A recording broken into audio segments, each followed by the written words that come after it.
Assalamualaikum warahmatullahi wabarakatuh. Di sini saya akan mempresentasikan implementasi dan analisis proses bisnis pada Telkom Indonesia yang berkeanggotaan 4 orang, yaitu Angga Setiawan, Dimas Hafiz Kamaruzaman, dengan saya sendiri, Ismaya Fika, dan Krisna Wahyu Pradita. Dengan dilatar belakangi perkembangan teknologi dan transformasi digital telah memberikan dampak signifikan terhadap proses bisnis di berbagai sektor, khususnya sektor telekomunikasi. PT Telekomunikasi Indonesia merupakan perusahaan strategis yang menyediakan layanan telekomunikasi dan digital di Indonesia. Telkom mengelola proses bisnis yang kompleks, meliputi operasi layanan pelanggan, manajemen jaringan, pengelolaan layanan digital, serta pengadaan dan logistik. Keberhasilan perusahaan tidak hanya bergantung pada teknologi, tetapi juga pada bagaimana proses bisnis dirancang, diimplementasikan, dan dianalisis secara berkelanjutan. Proses bisnis yang terstruktur dan terdokumentasi dengan baik dapat meningkatkan kualitas layanan, waktu respon, dan efisien operasional, dan sebaliknya. Integrasi yang buruk dapat menyebabkan inefisiensi dan gangguan layanan. Oleh karena itu, penelitian ini bertujuan untuk menganalisis dan memodelkan proses bisnis Telkom guna mengidentifikasi peluang perbaikan yang meningkat efektivitas dan efisiensi. Nah, di sini saya akan memperkenalkan profil PT Telekomunikasi. Telkom Indonesia adalah perusahaan telekomunikasi terbesar di Indonesia yang terus bertransformasi menjadi perusahaan digital kelas dunia sejak didirikan tahun 1965. Nah, di sini kita sudah tahu perusahaan ini didirikan pada tahun 1965. Telkom telah bertransformasi dari operator telepon tradisional menjadi penyedia layanan digital terintegritas termuka di Indonesia. Di sini ada visi dan misinya. Visi perusahaan ini menjadi perusahaan telekomunikasi digital kelas dunia yang menyediakan layanan dan solusi digital terbaik untuk masyarakat Indonesia dan global. Dan misi perusahaan di sini, ia mewujudkan transformasi digital dengan tata kelola yang agil, membangun kultur pelayanan unggul, dan memberikan nilai terbaik bagi stakeholder. Dan struktur organisasi terdiri dari manajemen pusat dan divisi operasional yang tersebar di berbagai wilayah Indonesia untuk memastikan pelayanan optimal kepada pelanggan. Selanjutnya, pada slide ini dijelaskan bahwa BPMN merupakan standar notasi grafis internasional yang digunakan untuk menggambarkan proses bisnis secara jelas dan terstruktur. BPMN membantu perusahaan seperti Telkom Indonesia dalam memvisualisasikan alur kerja sehingga lebih mudah dipahami oleh manajemen, karyawan, maupun pihak terkait lainnya. Dalam BPMN terdapat beberapa simbol penting seperti start atau end event untuk menandai awal dan akhirnya proses, task untuk aktivitas kerja, gateway untuk pengambilan keputusan, serta sequence flow itu untuk menunjukkan alur proses. Dengan BPMN, proses bisnis Telkom dapat dianalisis agar lebih efektif dan efisien. Analisis proses bisnis dengan BPMN. BPMN ini digunakan untuk memahami dan memetakan proses bisnis Telkom secara sistematis. Tujuannya agar setiap tahapan kerja dapat terlihat dengan jelas, mulai dari proses pelayanan hingga operasional perusahaan. Melalui BPMN, perusahaan dapat mengetahui bagaimana proses yang lambat, berulang, atau kurang efisien sehingga dapat dilakukan perbaikan. Selain itu, BPMN juga membantu koordinasi antar bagian karena seluruh proses divisualisasikan dalam bentuk diagram yang mudah dipahami.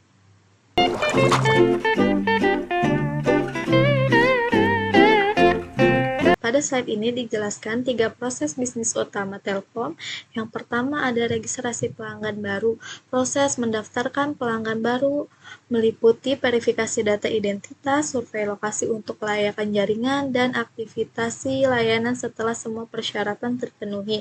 Yang kedua ada pemasangan jaringan IndiHome. Tahapan pemasangan mencakup penjadwalan teknisi lapangan, instalasi pekerjaan, dan kabel fiber optik, serta uji coba koneksi untuk memastikan kualitas layanan. Yang ketiga ada penanganan gangguan atau tiket keluhan. Proses penanganan keluhan dimulai dari pelaporan pelanggan, diagnosa masalah oleh tim teknis, perbaikan gangguan, hingga verifikasi kepuasan pelanggan. Di sini gambar BPMN-nya. Yang pertama itu proses registrasi pelanggan baru. Pada proses ini, alur dimulai dari pelanggan mengajukan permohonan layanan kepada Telkom. Setelah itu, bagian customer service melakukan verifikasi identitas pelanggan untuk memastikan data yang diberikan valid. Selanjutnya, terdapat gateway atau dedication yang berisi identitas valid. Jika data pelanggan tidak valid, maka sistem akan mengirimkan notifikasi penolakan dan prosesnya berhenti. Namun, jika datanya valid, proses dilanjutkan ke tahap survei lokasi untuk mengecek ketersediaan jaringan di area pelanggan. Jika lokasi mendukung, maka dilakukan aktivasi akun, kemudian dilanjutkan dengan pengiriman kartu atau perangkat kepada pelanggannya.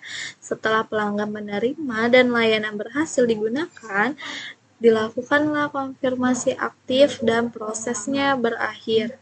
Pada gambar BPMN proses registrasi pelanggan baru ini menunjukkan bahwa proses registrasi pelanggan dilakukan secara bertahap dan terstruktur agar layanan dapat diberikan dengan tepat. Pada gambar kedua, ada proses pemasangan jaringan IndiHome.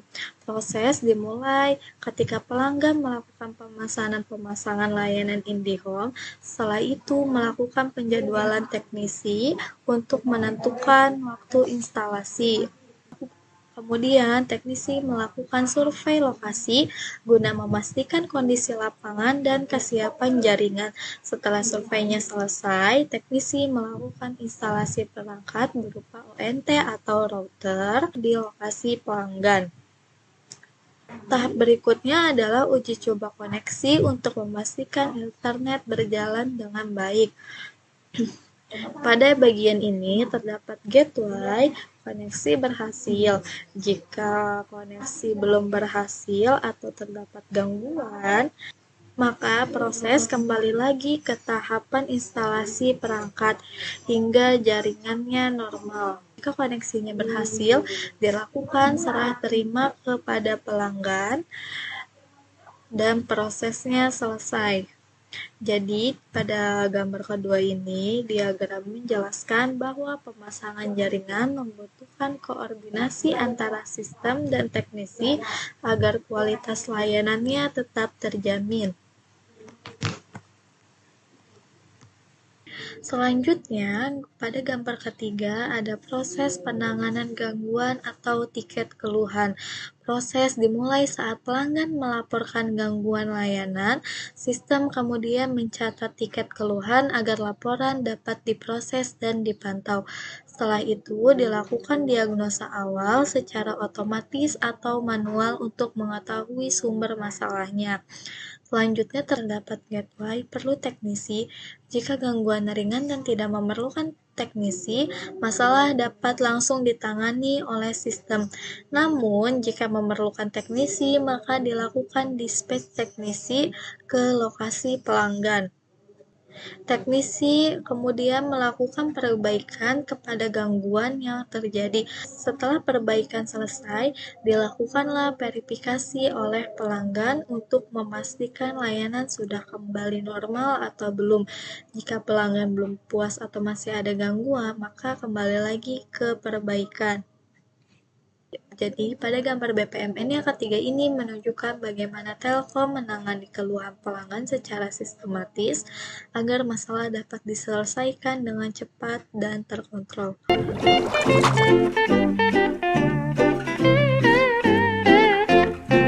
Baik, di sini saya akan menjelaskan proses bisnis utama PT Telkom dari proses 4 hingga proses 6. Pada proses 4, yaitu ada proses pembayaran tagihan, di mana pembuatan tagihan otomatis, pengiriman notifikasi ke pelanggan, dan verifikasi pembayaran secara real time untuk memastikan akurasi transaksi. Selanjutnya proses kelima, pemutusan dan rekreativasi layanan. pengiriman peringatan keterlambatan proses pemutusan layanan secara sistematis dan reaktivasi otomatis setelah pembayaran diterima. Proses keenam, pengadaan infrastruktur jaringan, perancangan kebutuhan infrastruktur, pelaksanaan tender vendor, pembangunan jaringan, hingga serah terima aset yang terdokumentasi. Nah, di sini ada gambaran dari BPMN yang telah dibuat dari proses 4 hingga proses ke-6. Di sini ada proses keempat, yaitu proses pembayaran tagihan. Pada bagian sistem di sini ada simbol start, lalu dilanjut dengan generate tagihan, lalu mengirimkan pesan dan notifikasi ke pelanggan, lalu melakukan pembayaran pada bagian pelanggan, lalu dilanjut dengan sistem billing. Lalu selanjutnya, jika dilanjut ke atas ini ada verifikasi pembayaran. Jika berhasil, akan lanjut ke update status akun, dan jika gagal akan memberikan pesan notifikasi gagal. Jika update status berhasil, pengiriman bukti kirim akan mengirimkan bukti pembayaran dan selesai. Selanjutnya di sini proses kelima, yaitu proses pemutusan dan reaktivasi layanan. Di sini pada bagian sistem ada start, lanjut tagihan lewat jatuh tempo, lalu mengirim pesan peringatan, lalu tunggu periode, dan jika dibayar atau tidak. Dan jika dibayar akan reaktivasi otomatis, dan jika tidak akan dilanjut ke notifikasi reaktivasi. Lalu di sini ada sistem billing yang terhubung dengan tanggal jatuh tempo dan peringatan notifikasi. Lanjut ke proses ke-6, yaitu proses pengadaan infrastruktur jaringan. Di sini ada start, identifikasi kebutuhan, perancangan teknis, tender, dan seleksi vendor. Lalu dilanjut ke kontrak, pembangunan infrastruktur, uji kelayakan, lalu di bawahnya di sini ada uji kelayakan teknis. Dan di bawah tender di sini ada pelaksanaan pekerja dan penawaran vendor. Setelah uji kelayakan akses, di sini ada serah terima aset, lalu proses selesai. Selanjutnya proses bisnis utama Telkom dari proses 7 hingga proses ke-10. 4 proses bisnis pendukung yang memastikan kelancaran operasional dan pertumbuhan berkelanjutan Telkom Indonesia. Di proses ke-7 ada rekrutmen karyawan, kebutuhan SDM, seleksi onboarding, dan di proses ke-8 ada penjualan produk korporat B2B, prospek, negosiasi kontrak, monitoring SLA. Selanjutnya di proses 9 ada pengelolaan data center, verifikasi konfigurasi, migrasi, dan monitoring. Di proses ke-10 ada pelaporan keuangan, pengumpulan data, rekonsiliasi, audit, dan persetujuan. Di sini ada contoh BPMN-nya. Di proses ke-7 di sini ada rekrutmen karyawan, dimulai dari HRD. Pada bagian HRD dimulai dengan identifikasi kebutuhan SDM, melamar, dan mengirim pesan. Lanjut ke publikasi lowongan, seleksi administrasi, tes, dan wawancara. Jika keputusan penerimaan, lalu di sini persetujuan rekrutmen pada manajemen. Lalu di sini ada onboarding karyawan baru dan proses selesai. Lanjutnya di proses 8 di sini ada penjualan produk korporat B2B. Di sini ada sales. Lalu di sini dimulai dengan prospek klien korporat, presentasi dan negosiasi, review kontrak. Dilanjut ke pembuatan proposal dan kontrak, persetujuan manajemen, implementasi layanan, monitoring SLA, dan aktivasi layanan dan setup. Lalu proses selesai. Lalu di bagian proses ke-9 di sini ada pengelolaan data center. Di bagian pelanggan dimulai dengan permintaan layanan DC, verifikasi kapasitas, konfigurasi server dan cloud, lalu terhubung dengan DC inventory di bagian IT Ops. Lanjut di migrasi data, lalu monitoring 24/7, pelaporan performa bulanan, lalu terhubung ke monitoring sistem dan proses selesai. Lalu di proses ke-10 di sini ada pelaporan keuangan. Di bagian finance di sini ada pengumpulan data transaksi, dilanjut dengan rekonsiliasi akun, penyusunan laporan, review dan audit internal dan saling terhubung. Lalu di persetujuan direksi, lanjut publikasi laporan keuangan dan selesai.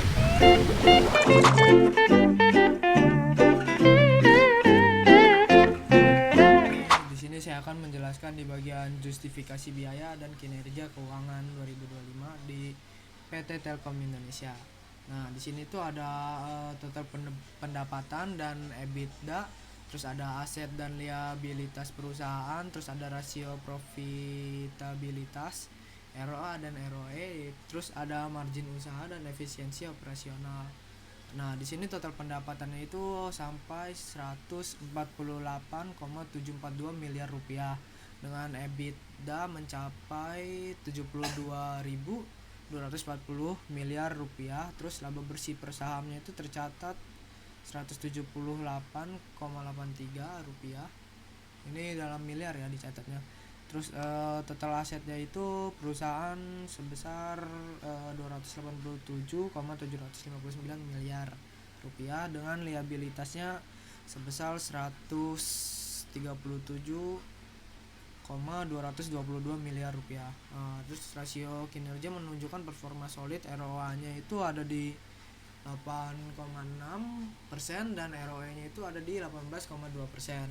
Terus di marginnya ini, margin usahanya itu ada di 23,6%. Terus ini mencerminkan efisiensi operasional yang baik. Nah, terus di sini ada laporan laba rugi dari komprehensif. Ini sumbernya itu ada di Telkomnya sendiri ya, di laporan tahunannya. Nah, di sini total pendapatannya itu sampai segitu yang tadi sudah saya jelaskan. Terus ada total bebannya itu 112,151 miliar. Terus laba brutonya itu ada 34.648. Terus di sini juga ada perbandingan di tahun-tahun sebelumnya. Terus laba tahunnya itu bisa dapat didistribusikan kepada pemilik entitas induk sebesar 17.814 miliar rupiah di tahun 2025. Terus kepentingan non pengendalinya itu ada 6.644 salah. Terus total laba tahun berjalannya itu ada 24.458 miliar. Nah, terus laba komprehensif tahun berjalan yang dapat didistribusikan kepada pemilik entitas induk itu sebesar 17.954. Nah, terus kepentingan non pengendalinya itu ada di 6.630 miliar. Terus total labanya itu yang komprehensif sekitar 24.584 miliar. Nah, laba per saham dasar itu dalam jumlah penuhnya itu laba bersih per sahamnya itu 179,83 miliar. Terus laba bersih per ADS, satu ADS itu sama dengan 100 saham biasa, yaitu sebesar 17.983. Terus di sini ada laporan posisi keuangan neraca konsolidasian. Nah, ini itu ada aset, liabilitas, akuitas dan yang diatribusikan kepada pemilik entitas induk. Terus modal kerja bersih, aset lancar sampai kewajiban kelancaran. Terus ada penyertaan jangka panjang pada entitas asosiasi. Nah, ini semuanya ditulis dalam miliar.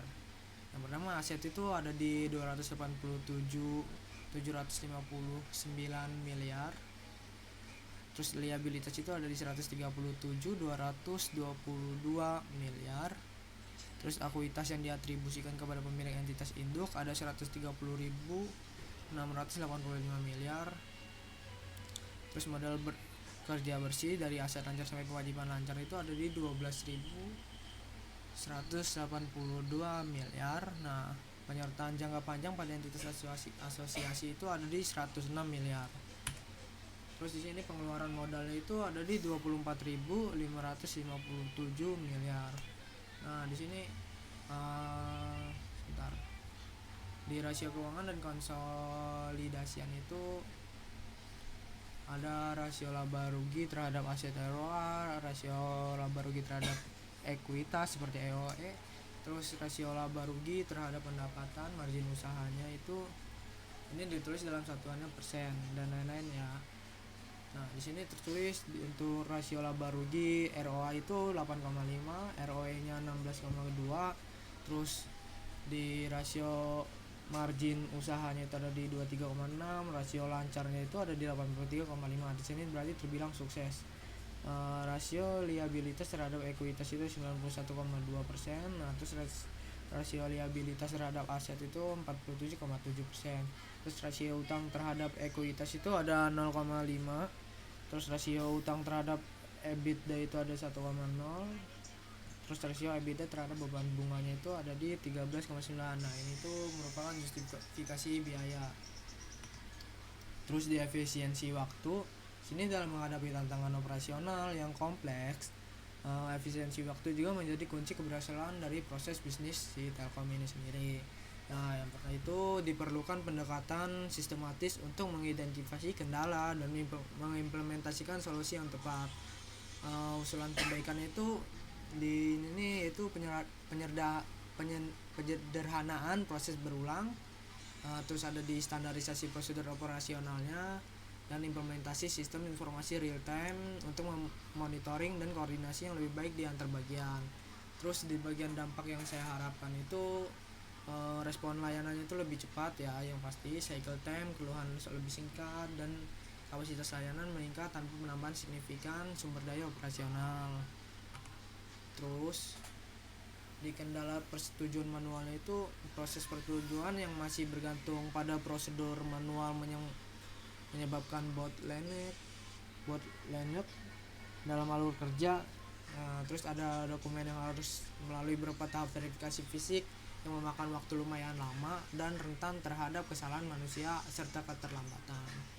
Nah, terus penjadwalan yang belum otomatis itu sistem penjadwalan si teknisi yang belum terotomatisasi mengakibatkan penanganan komplain berlapis dan tidak efisien. Nah, koordinasi antar bagian masih dilakukan secara manual.